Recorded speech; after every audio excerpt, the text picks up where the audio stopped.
All right, welcome everyone. We're glad to have everybody with us today. My name is Drew Gardner with the two Mississippi Museums. Welcome to this week's History's Lunch. We're glad to have you guys here with us in our home, the Craig H. Nielsen Auditorium. We have a wonderful program scheduled for today, and we are streaming live on Facebook and YouTube, where you can watch any of those videos from previous weeks are available. Now, if you have not had the opportunity yet to make your way upstairs to our latest special exhibition, Hurricane Katrina, Mississippi Remembers, I highly encourage you, if you've got some time this afternoon, to make your way up there after the program today. This special exhibition features photography from Vicksburg native Melody Golding and tells the story of Mississippians' resilience in and the aftermath of the catastrophic storm of Katrina. And so you'll find that exhibition on the second floor. You can take the elevator there or the stairs. It begins on the left side. You'll see that where the Medgar and Murley Evers exhibition hall is. You'll see it on that side. Excuse me, not Medgar and Murley Evers, FedEx exhibition hall. It's on that side. But I highly recommend you making your way over there. Then I also hope that you'll come back next week for History's Lunch. We'll have Juanita Hollinghead's presentation of Beyond the Green Widow, Consequences of the Piney Woods Creek Murders of 1921. But today, we are delighted to welcome friend of the museum, Charles C. Bolton, professor of history at the University of North Carolina, Greensboro.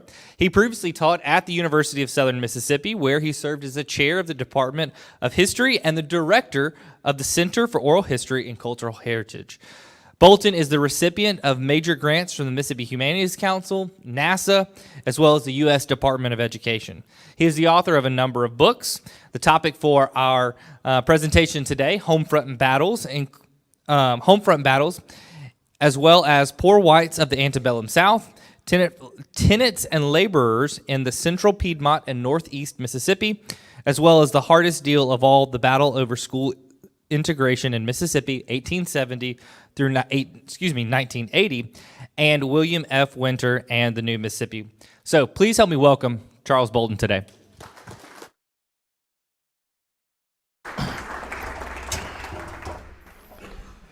Thanks, Drew, and thank you all for coming out today. So there's been a lot written about World War II, especially on the military conflict that killed more than 50 million people worldwide. Less attention has been paid to the U.S. home front, including the home front in the U.S. South. Yet World War II economic and military mobilization had far-reaching effects on our home front, as it did throughout the world. The U.S. government spent over $300 billion during World War II to create the arsenal for democracy and build a military almost from scratch. That's twice what the federal government had spent throughout its entire history to that point. After Hitler's blitzkrieg in Western Europe in the spring of 1940, the U.S. government was spending $75 million a day on producing tanks, ships, planes, ammunition, and other weapons of war, an amount that increased dramatically after Pearl Harbor. Military mobilization, which began with the establishment of a selective service system in October 1940, involved the drafting of 10 million men, and more than 6 million additional men and women volunteered for military service. During World War II, American citizens came together and sacrificed in ways largely unimaginable today, launching scrap metal drives, rallying to buy war bonds, submitting to government rationing and price controls on essential goods. But the wartime mobilization also generated tensions on the home front. And those tensions, those battles, are the subject of my new book, Homefront Battles, which I'll be talking about here, which is related, and one of the major battles in Mississippi and the rest of the South was over the federal government's effort to enforce the principle of non-discrimination as part of the nation's mobilization efforts. So, I'll start with this image here.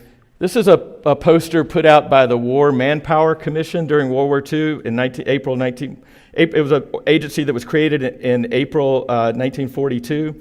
It was charged with mobilizing and managing the American workforce for maximum production.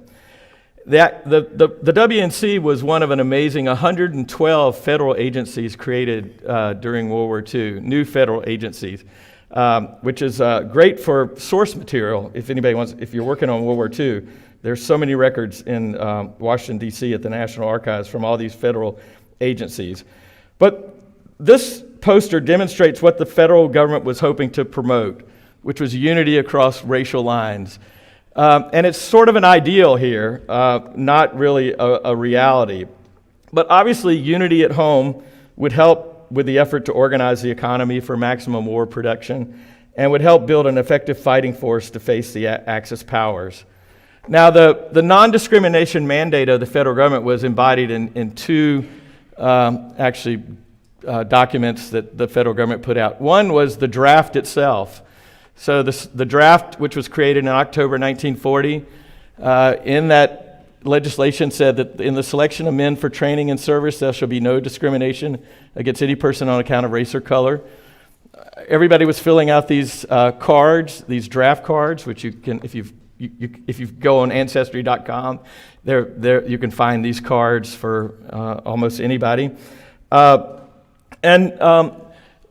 The thing was, at the time, the federal government, when they started mobilizing in the fall of 1940 its military, we really had a very small military and of any kind, and very few black men were involved. In fact, there were only, at the time of the draft, there were only 5 black officers in the entire U.S. Army, and 3 of those were chaplains.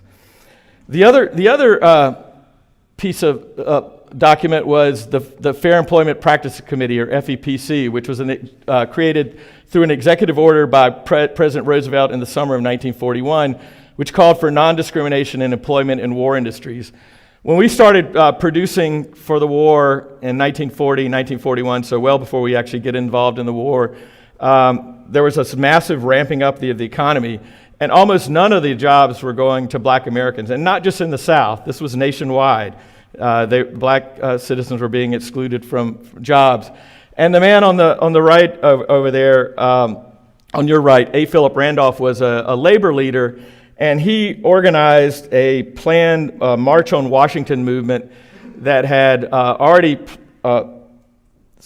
planned to bring 100,000 black demonstrators to Washington to protest the exclusion of black citizens from war jobs.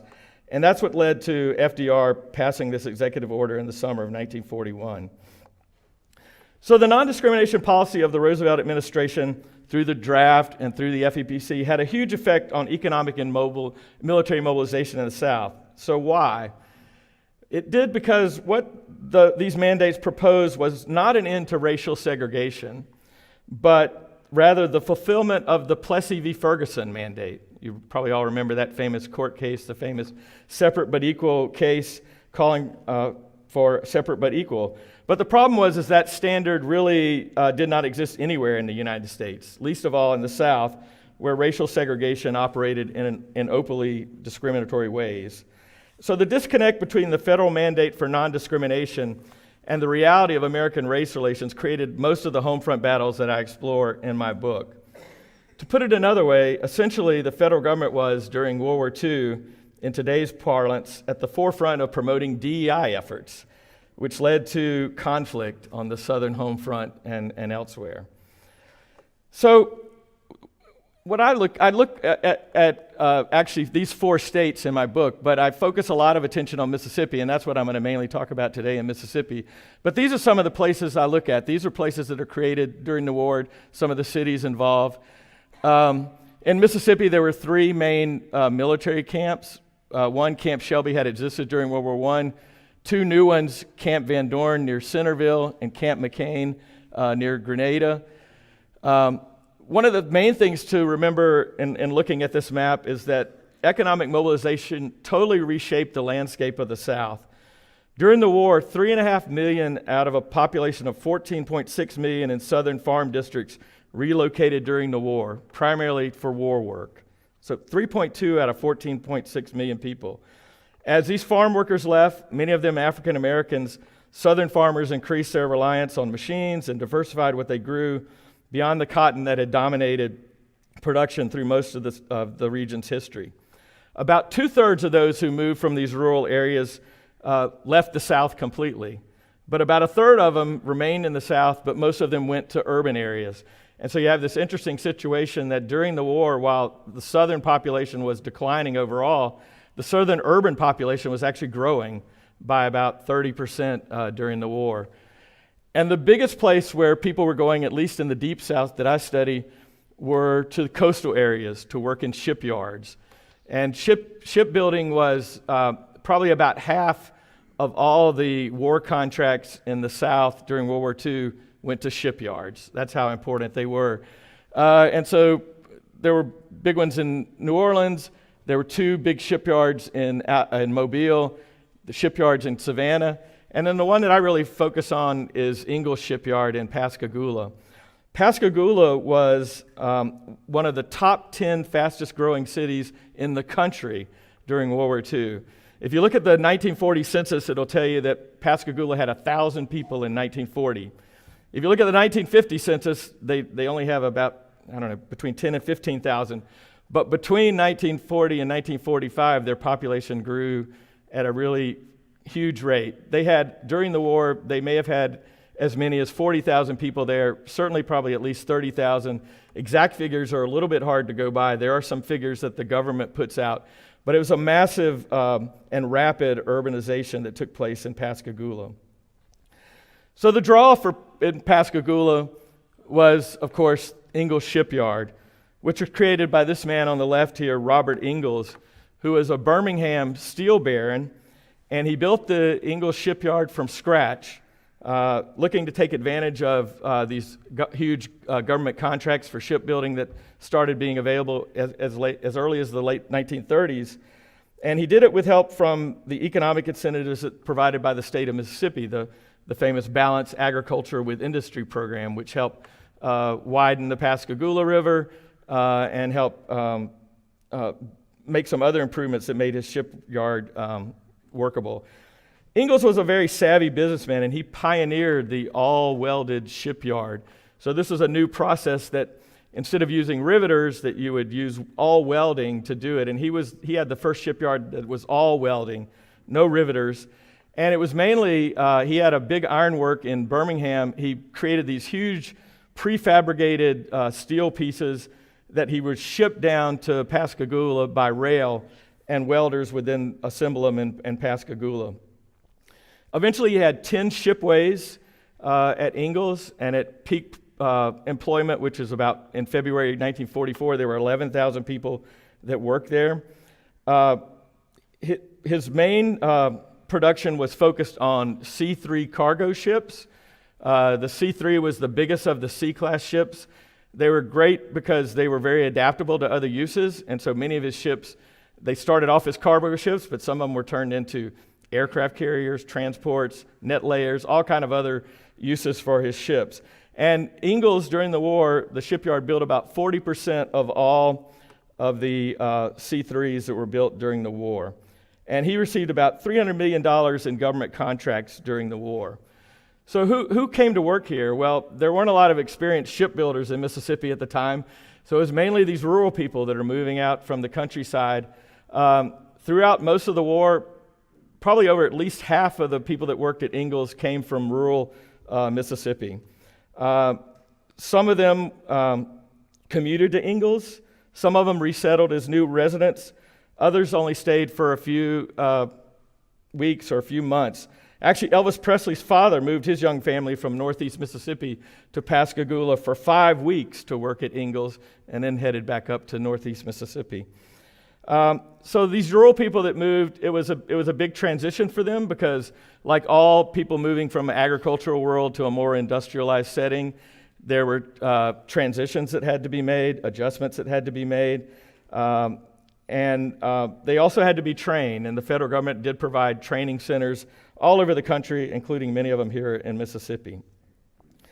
It was also a site of kind of worker-employer conflict at Ingalls during the war. During World War II, it was a time of great success for American labor unions, even in the South, and most of the workers at Ingalls joined the American Federation of Labor's Metal Trades Union. But Ingalls himself was adamantly anti-union and kind of fought back against these efforts to create a union there.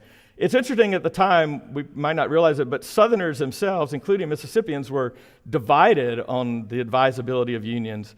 Unions were something that only the federal government had only recently recognized that had any legitimacy.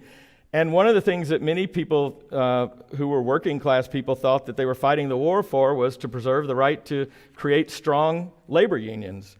Other people were, of course, worried that labor unions were going to slow down the vital war production. So there was a lot of debate at the time about this. There tended to, throughout the war, there continued to be conflict, and Ingalls kind of fought back against the effort to create a strong union at Ingalls.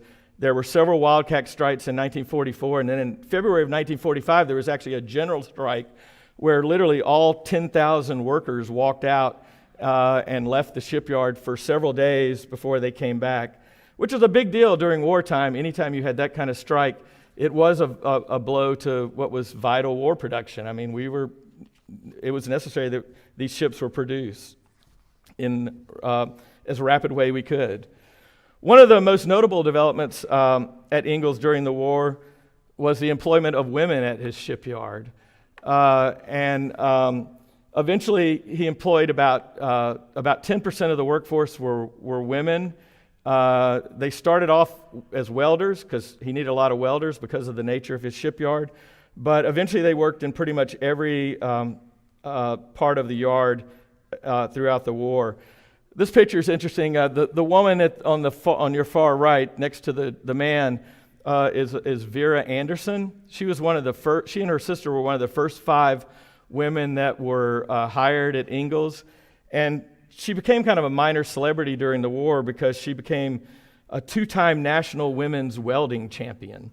So they held these competitions with welders on the East Coast and in the South and in the Pacific. And twice she won in competition that involved thousands of women welders around the country. So she got to go to the White House and meet Eleanor Roosevelt, and she became kind of she was a big star here at the State Fair one year. She became kind of a minor celebrity because of her work during the war. The war, though, did create this rapid mobilization that took place in Pascagoula, and all these people moving in created a lot of problems. And I was very fortunate. There was a great source when I was looking at this. During the war, the Senate created something called the Wartime Subcommittee on Health and Education, and they wanted to look at what were the problems that were being created because of mobilization. And they actually held a 3-day hearing in Pascagoula in December 1943. It's actually one of the few hearings they ever held. And the records created from that were wonderful. There's a 1,000-page transcript of this hearing, which is actually online if you ever get bored and need something to read. But even more important, if you go to the National Archives, the committee sent investigators down to Pascagoula in the weeks before the hearing was held, and they filed all these reports and did all these interviews with all these local people in Pascagoula. And it's just a wonderful record of what's going on. But what you begin to see when you read not only the hearing transcript, but look at all these records, is all the problems that did exist in Pascagoula. So just to name a few, in education, there was a shortage of teachers, the main reason being that war work paid a lot better. You could just go right down to the shipyard and make more money. But they also had problems of overcrowded school facilities because of all these people moving in. In the area of healthcare, which wasn't the best at the time anyway, Pascagoula suffered because of a shortage of doctors, even though they got more doctors that moved in during the war, but it couldn't keep up with all the people that were there. But there was a greater incidence of disease in the kind of immediately crowded village that took place. One of the most interesting kind of problems they faced was an increase in juvenile delinquency during the war. So during World War II, the crime rate actually nationwide declined, and there's a good reason for that. So many people were gone, and the people that weren't gone were too busy, I guess, to be committing much crime. But it also, for those same reasons, a lot of young people were kind of left unattended, and so there was this kind of rapid and alarming increase in juvenile delinquency, a lot of underage drinking, vandalism, prostitution among young underage girls. So that was, and one of the, another problem that I talked about is housing. You know, with all these people moving in, again, initially some people, they wanted to commute either out of necessity or because they wanted to, although because of the rationing of tires and and gasoline that was sometimes problematic. The Maritime Commission, which was one of those new federal agencies, they ran a bus route at a number of towns in South Mississippi, bringing people to Ingalls. Some people in the early years lived in temporary shelter nearby. This is actually a picture not from Mississippi, but Spanish Fort, Alabama. And these people set up a trailer park right in Spanish Fort. There was a ferry that took workers to the 2 shipyards across Mobile Bay, and this was a trailer park that was set up. And you saw the same kind of thing in Pascagoula. My map over there shows that the federal government by 1943 had created 5 housing projects in Pascagoula. 2 of them were for African American workers, and one was a trailer park, which was actually the most popular. And I think it was the most popular, at least from what I saw from the interviews, is because people liked it because it was cheap. And you're talking about a lot of rural migrants who were not used to paying a lot for rent. And so, having a trailer was good enough for them. They didn't need a fancy house, although the government did build some pretty good housing there. So the federal government did try to help to solve all these problems, but in many ways it turned out to be a little bit not enough, because they were spending, of course, billions on constructing war plants and military facilities, but really a much smaller amount on actually trying to solve the problems. It didn't help that Robert Ingalls did almost nothing to help solve the social problems that were created by his shipyard. In fact, he was oftentimes ridiculed by the federal officials that he would complain that he was having trouble keeping workers, and they would come right back at him and say, well, part of it's your fault because you won't do anything to help solve any of the problems that your shipyards created. So, but there were also other problems too. These are, of course, rural southern migrants moving into this urban setting, a really rapidly urbanizing setting. And they had oftentimes negative ideas about the federal government, negative ideas about cities in general. And then a final issue was that, of course, finding equitable solutions to some of the problems oftentimes proved impossible because of white Southerners' devotion to white supremacy. Even with the hiring of women, the Ingalls shipyard faced labor shortages throughout the war. One group that Robert Ingalls was reluctant to hire was black people. All that population growth mostly involved white people because Ingalls declined to hire black people in all but unskilled, mostly menial positions, and they were never more than 10% of the total workforce, and they were never hired for skilled positions like welding. In doing so, of course, Robert Ingalls was thumbing his nose at the FEPC and its non-discrimination mandate. But that agency had no real enforcement powers and a small staff, and they largely relied on the goodwill of employers to embrace the non-discrimination principle. Some, like Ingalls, despite becoming quite wealthy from big government contracts, just ignored the FEPC and carried on with business as usual. In another case in Mississippi, the federal government built the Mississippi Ordnance Plant. It was on my map there near Flora at a cost of $14 million. There was a company, General Tire and Engineering Company from Akron, Ohio, that had secured an $11 million contract to run the plant. But the plant never opened. Originally, General Tire and Mississippi officials thought they could hire just white employees, but black Mississippians protested. In fact, there was a mass meeting held here in Jackson in April 1942, attended by 500 people, complaining about the fact that this new ordnance plant wasn't planning to hire any black workers. And they also wrote letters to FDR and others. And because of the controversy, the War Department decided to, instead of having an ordnance plant, they transformed it into an ordnance training center for the Army. I look at some other case studies in the book where there were different outcomes about this, including the Alabama Dry Dock and Shipbuilding Company in Mobile and the Bell Bomber Plant in Marietta, Georgia. So what's the implication of this? I mean, there is a broader implication, I think, and it's this. During World War II, it's the only time in the 20th century that there's a downward distribution of wealth, meaning that the people on the bottom actually saw their share of the economic pie grow. Only time it happens is during the war years in the 20th century. What it means, because of the failure, really, of the FEPC, is that this kind of redistribution of wealth that's going on was not fully afforded to black Americans, especially black Southerners, because they did not get their fair share of the war jobs. As I've already discussed, the military also had a non-discrimination mandate, but there's a key difference here. The FEBC dealt with private employers and had no enforcement powers, but the military was the federal government, and the military tried half-heartedly and unevenly to enforce the non-discrimination mandate that's in the draft legislation. So during the war, there are a lot of new military facilities created. In fact, 60% of the new ones are in the South, and there's good reasons for that. We had a lot of open space, pretty good climate, and we also had a very strong congressional delegation that could put pressure on the officials in Washington to locate these facilities here. So about 60% of all the new military installations were located in the South. And at the same time, a lot of people came through the South to do their training, including about 80% of all black troops trained at some point in the South.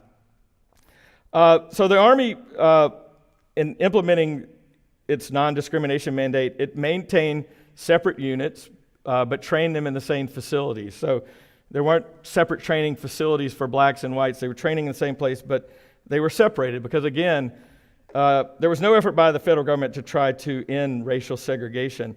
What they wanted to do is replicate it in a fairer manner.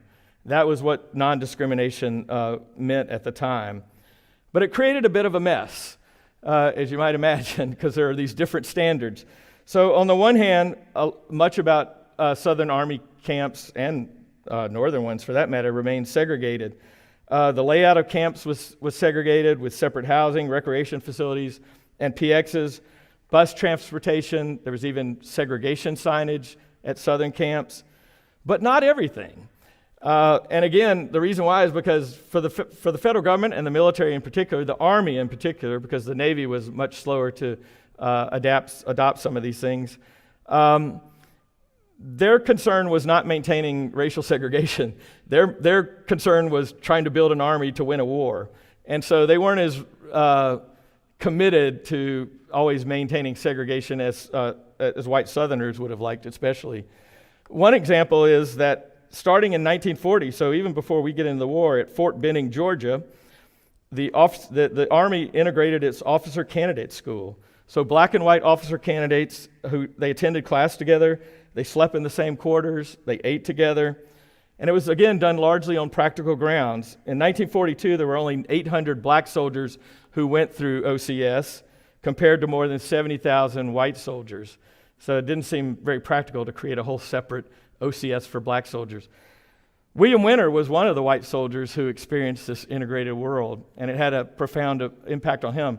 In fact, that was my actually entry into this whole project, is when I heard about William Winter's story, and I wanted to know more about what was happening on the home front in World War II.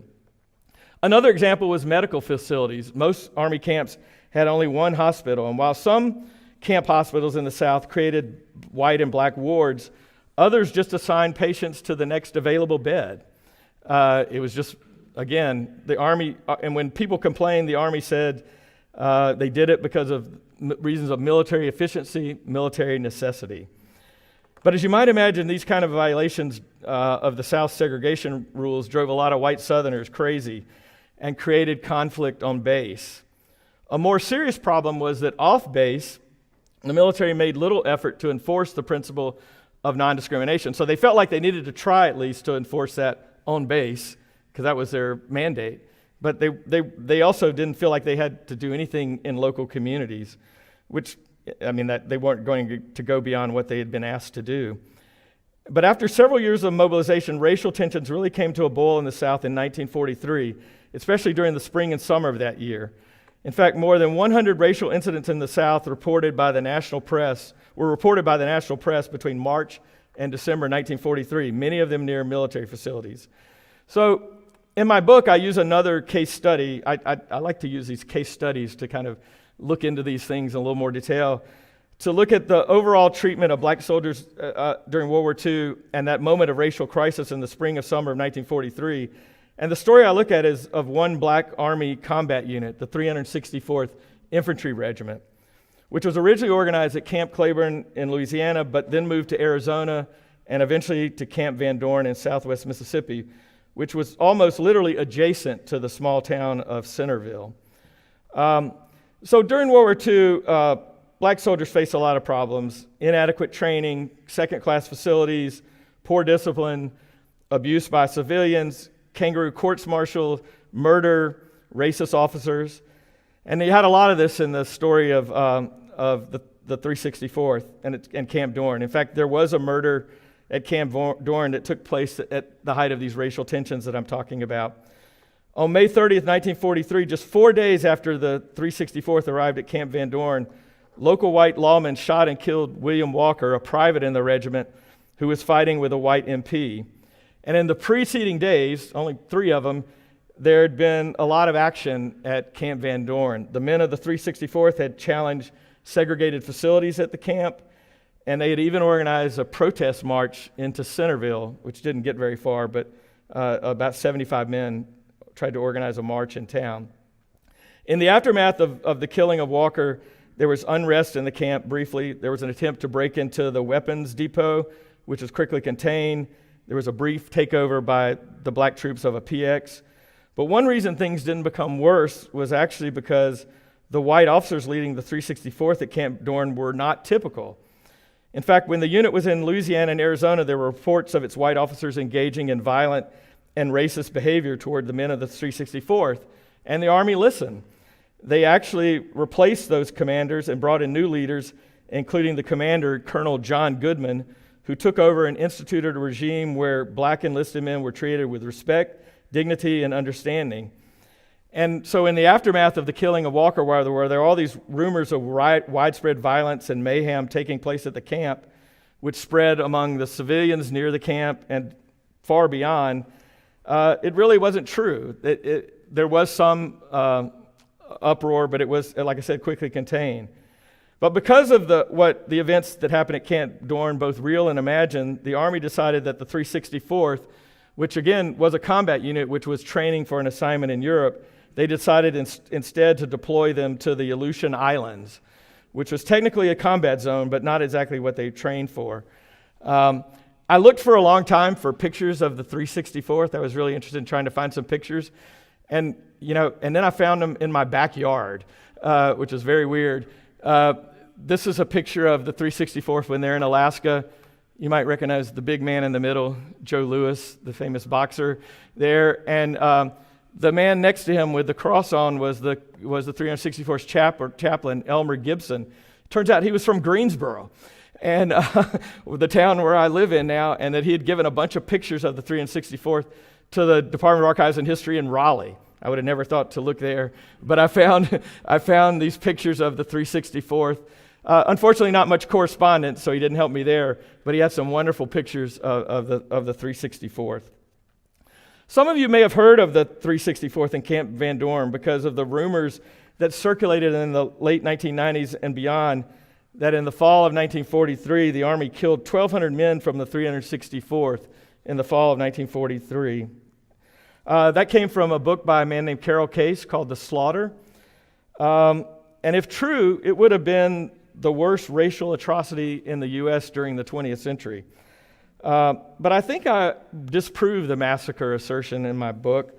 There are a number of problems. One, some of Carol Case's informants were not there for some of the events they claimed to have firsthand knowledge of. How do I know that? I looked up their military records. They weren't there. So also, if there would have been a massacre, it was more likely that the civilians would have done the killing, not the Army, for the reasons I described. The Army was trying to enforce non-discrimination, which was one of the main reasons between the conflicts between black soldiers and Southern communities near military facilities.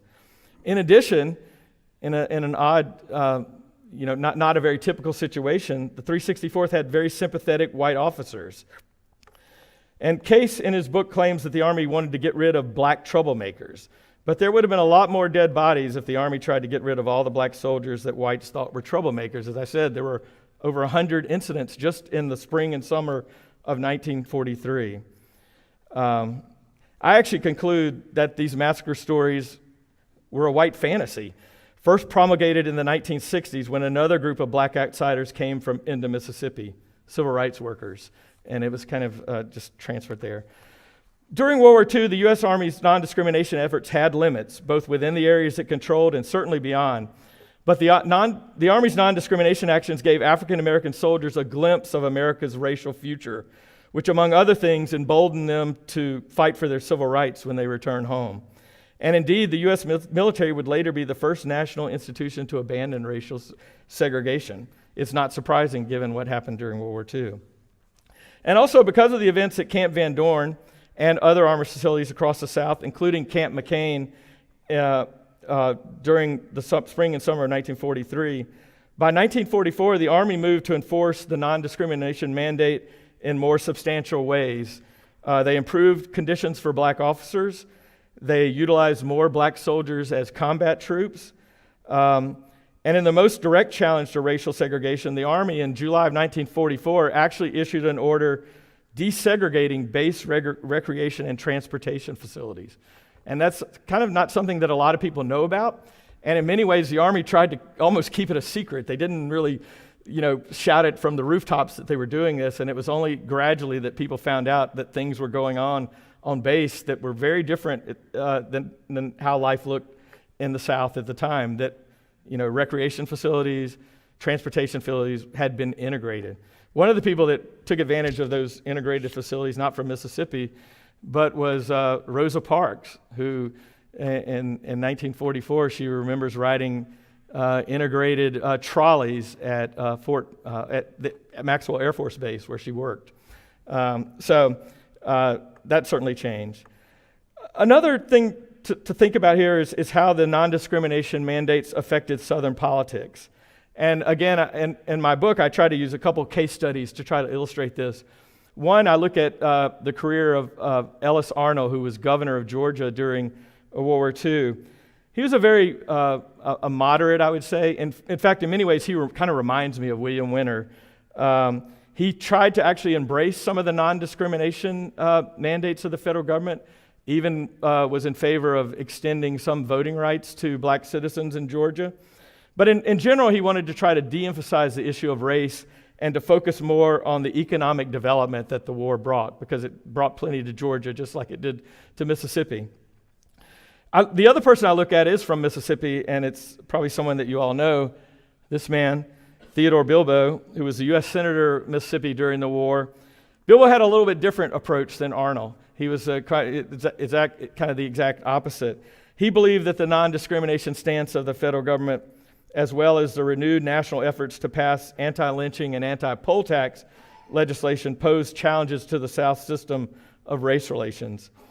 Bilbo predicted a coming race war at the conclusion of World War II and proposed as a solution that all blacks be removed from the United States and sent to Africa.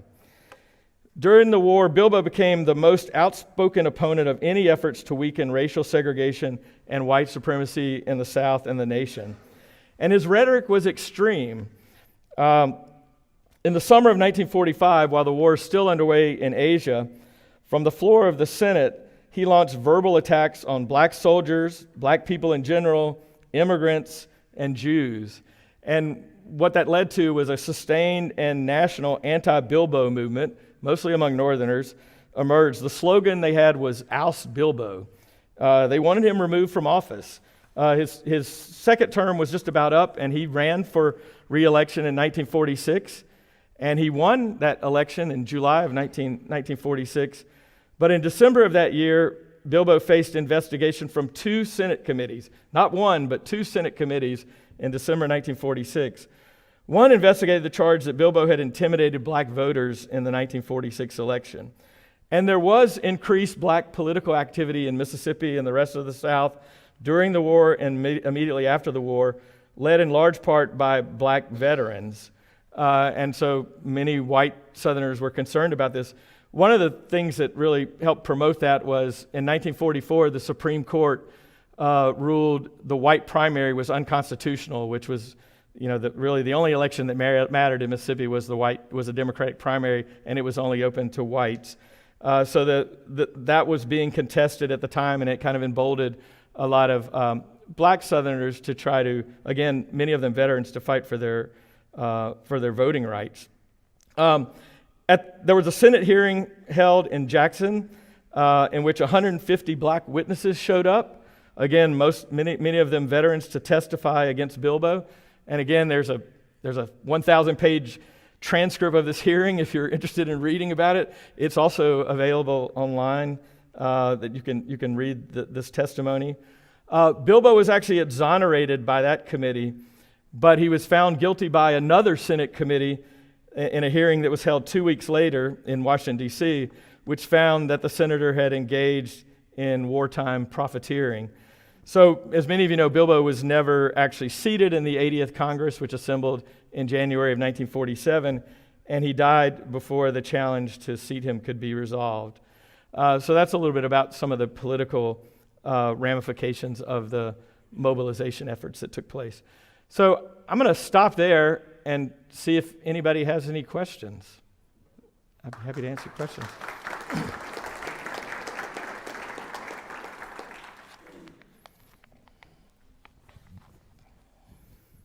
Yeah. The Duck Hill incident, talk a little bit about that as an alternative case study. Yeah, so I talk about that, and that's part of what happened at McCain. The soldiers at McCain the black soldiers at McCain were not very happy. The main place they went into was Grenada, which is a little bit further than Centerville. I mean, Centerville literally there was a spur line that ran from Centerville into the camp. And literally, I mean, it was right next door. Grenada was a little bit further away. There was bus service, which they were not very happy about. But many of them went to other places around Mississippi. There was an incident that took place with some of the soldiers from Camp McCain in Starkville. Around the same time that the things are going on at Van Dorn, there was a rape scare in around Grenada and Duck Hill. Nobody from the camp was ever charged or convicted, but yeah, at one point, and you could maybe put it down to frustration, but a group of soldiers, black soldiers, they went into Duck Hill from the railroad. They pretty much shot up the town. I mean, they had guns and they were firing on the town. Nobody got hurt. It was at night, and they did some property damage. Several of them were court-martialed. But yeah, there was a lot of conflict going on at McCain too. Really, in 1943, it was just like things had come to a boiling point. And one reason that the Army actually tried to do more after 1943 is because, again, it's not that they were all racial liberals. In fact, the Secretary of War, Henry Stimson, was pretty much an unreconstructed. I don't think he was a Southerner, but he believed he did not believe in black civil rights. But other people, some of his assistant secretaries argued that, look, we can't get bogged down in these racial issues. We're trying to build an army, and so we've got to try to limit this conflict as much as possible. And so they did try to take steps to try to ameliorate things as much as they could. And the conflict did lessen by 1944 into 1945. Yep. Good evening. Oh, hi. Great job. Well done. Yes. I'm a Vietnam vet for 28 years, retired. During the World War II era, if you're from Mississippi, you got what they call a mustered out pay. Okay. Back then. Right. Some years they cut it out. When we got out, we didn't get it. What happened to our mustered out pay? I think you're gonna have to ask somebody higher up than me about that. I don't know. I don't know the answer to that. Yeah. Thank you for talking about the welders. It's the first time I've heard anybody talk about that. My first father-in-law during World War II was a welder, and he was so glad he had those skills because he didn't have to go overseas to fight. But he started out in Pascagoula. He was from the Tupelo area, and he started out working in Pascagoula, and I think he said he built ships. That's what they were doing. But Yep. then he got transferred up to New York or New Jersey or somewhere, in the Northeast. He may have transferred himself. One of the reasons that Ingalls sometimes had trouble keeping workers is apparently he didn't pay as well as some other shipbuilders, and the working conditions were not as good as. So he had a lot of turnover, and a lot of people left once they got their skills. A lot of them left to go work other places. Yeah, he was highly skilled because his daddy had been a blacksmith, and he'd grown up welding and had a shop of his own. He had a black partner that had grown up with him in the welding shop and in the welding business. Mm-hmm. But his black partner stayed in Mississippi, and he went to up north somewhere. Yeah, they had shipyards all up and down the East Coast, the Gulf Coast, and the West Coast. It was yeah. But I always heard him say he was so glad he had those skills because he didn't have to go fight. Right. But I've never heard anybody talk about that before. Thank you. Yes, ma'am. This is not a historical question, but I noticed in your photo about the 364th, Yeah. the soldiers all had their ties angled to the right, including the chaplain. Did that signify something? Never noticed that. That's. Oh, okay. Yeah. They keep them from flying around.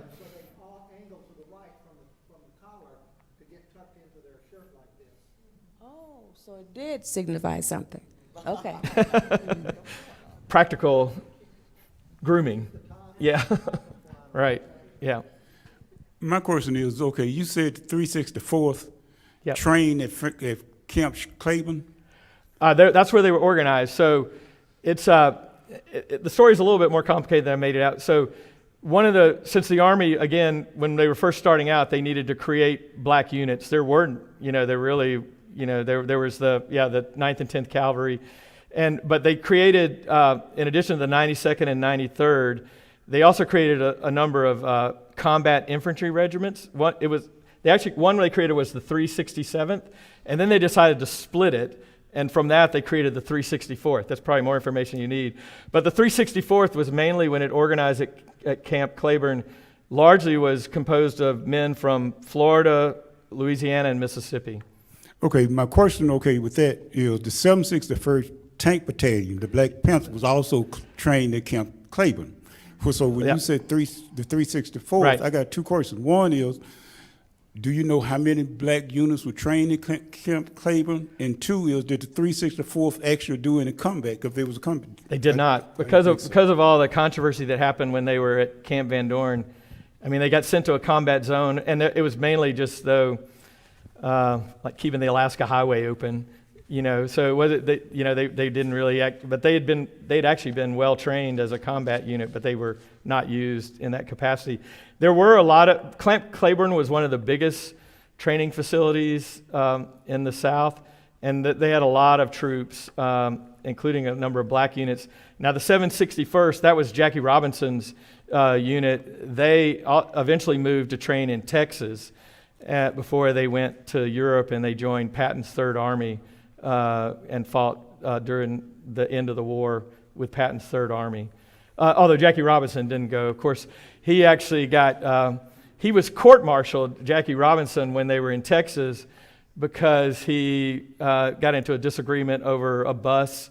This, again, was part of that larger problem. It's like, so the Army didn't run buses with blacks and whites on it because they didn't want to have segregation within the bus, so they ran separate buses. But when people went out in the community, it was usually one bus that had a black section and a white section. And Jackie Robinson, he was on one of these civilian buses and got into some argument and got court-martialed. But the court-martial probably saved him from actually going overseas, and we may never have had a great baseball player if he who knows what would have happened to him if he got sent to Europe. But yeah. Interesting thing about one of the reason why there was so much tension at Camp Van Dorn. So Camp Van Dorn, Centerville at the beginning of the war had about 5,000 or 6,000 people, I think. When the 364th arrived, there were 9,000 black troops at Camp Van Dorn. So that's one thing that created the tension. That this white community all of a sudden felt like they there was this massive presence of, and it wasn't just that it was the black troops, but in the case of the 364, they were combat troops. The other black troops that had already been there were service units, but these combat troops, and they had black officers, which had been unseen in Camp Van Dorn. They had the 364th had 39 black second lieutenants, and so that also helped create some of the tension that existed in that small area. Thank you. Oh, hi. Thank you for that brilliant presentation. I'm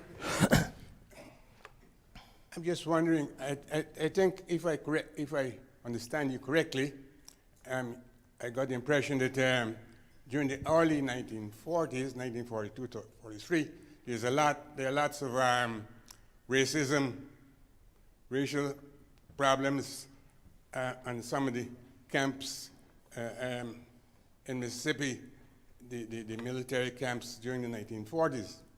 And that is going to lead to a promotion of civil rights movements after the war ends. I'm wondering if, to what extent that is better than when the troops actually, the black troops went to Europe. And in Europe, France and Britain and those countries, they experienced firsthand racial equality. They didn't have the experience of racism where they got discrimination and segregation. They experienced racial equality among the troops in the various camps and the various groups that they were in during their stay in Europe, particularly France and Germany, these places. And so when they came back, having experienced racial equality in Europe, they were more willing to fight for their civil rights after having experienced civil rights and equality during their experiences in their stay abroad in Europe. Right. To what extent was that experience in Europe caused them to be more willing to fight and fight for civil rights than the experiences in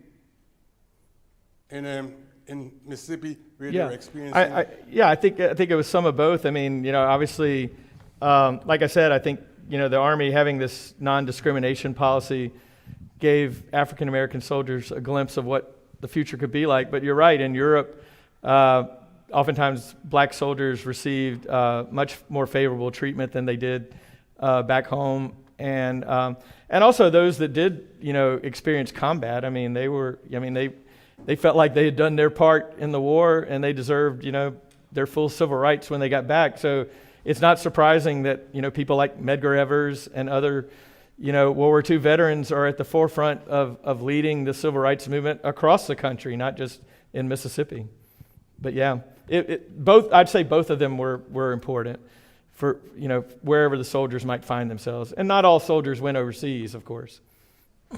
Charles, we've got a question from the live stream that is asking, as you mentioned William Winter and his experience, for those of us maybe that are not familiar with some of his experience, and obviously you kind of compared it to Bilbo. Tell us a little bit more about Governor Winter's experience. So when I was interviewing Governor Winter and working on that book, the biography of him, one of the things that I found fascinating was that he told me that he was at Ole Miss, but he got sent to OCS school, which of course is Fort Benning. And when he got there, he found out that, the training was integrated. I mean, he lived with, and he said that, these were black people who were his peers. I mean, these were college graduates from, all over the country. And, it was a real eye-opener for him. I think that, he had not really experienced that before. And then, he did really well at OCS, like he did in everything. He was very accomplished. And so he finished like at the top of his OCS class. And what do you do? The people that are the best students, you turn them into teachers. So he was hoping to go to Europe himself because he wanted to, to get into the fighting. But they sent him to be a trainer of troops, and they sent him to Fort McClellan, where he actually was sent to train black troops. And not only that, but in another one of the Army's experiments, there's a lot of these little experiments that the Army's doing with race relations. they actually, his unit, they integrated the black and white officers that were training the black unit that he was training there at Fort McClellan. So once again, he found himself living with, eating with, basically hanging out with black men who were his fellow officers that were training the black troops at Fort McClellan. So I think that this had a real impact on, it's not that he changed overnight and, said, oh, forget about racial segregation or anything like that. But he kind of could sense, too, that these people are not going to be happy with the situation when they go back home. These men that I'm, training with and working with, they're going to want more out of their lives when they go back home. They're going to want more in terms of civil rights. And I think that was an important factor in his overall development as a politician. Oh, yes, good talk, Mr. Bolton. With two questions. So one with Joe Louis, how long did he stay in the war? And then two, were there any other men from 364th who reached high acclaim outside of the military? I don't know about the 364th. I don't know a whole lot about what happened to them. It was mostly enlisted men. Like I said, they had a small officer corps, and then they had a white officer corps. There were no officers above second lieutenant, so they had captains and a colonel and a lieutenant colonel that were above him. But Joe Louis, he did he was inducted in the Army, and a big deal was made of that he was doing his part for the war, and they actually used his image to try to get more black citizens to enlist. But they oftentimes use him for boxing exhibitions and often as these goodwill tours. So they would send him all around the country to to kind of raise morale. Lucky him, he got sent to Alaska here. This is in the summer of 1945 when he went on one of these goodwill tours, and that they just happened to take this picture of him with them. But he also, he went through the South too. There was one story. He was in Camp Siebert in Alabama, and he was with Sugar Ray Robinson, and he got into a confrontation because he was told that he had to get out of a white waiting room. He was trying to use the phone there. That was where the only phone was. And he got kind of mad, and he kind of reflected this kind of idea that I was suggesting, that there was these two worlds. He said, look, I can take all this Jim Crow stuff when I'm out in southern communities, but when I'm on an American Army base, I don't have to take this stuff. So he's like... I have several questions in my mind, but one, my father served in World War II. So one, I'm wondering about the inequity of veterans' benefits once they were out. Mm-hmm. And I'll just ask the second one. You only focus on the men, because there's no mention anywhere about the women. I stand charged. Yes, yeah, you're right. There were so the first question. The GI Bill, which is supposed to be for all servicemen afterwards. Oftentimes, black soldiers did not get the full benefits of the GI Bill like white soldiers did.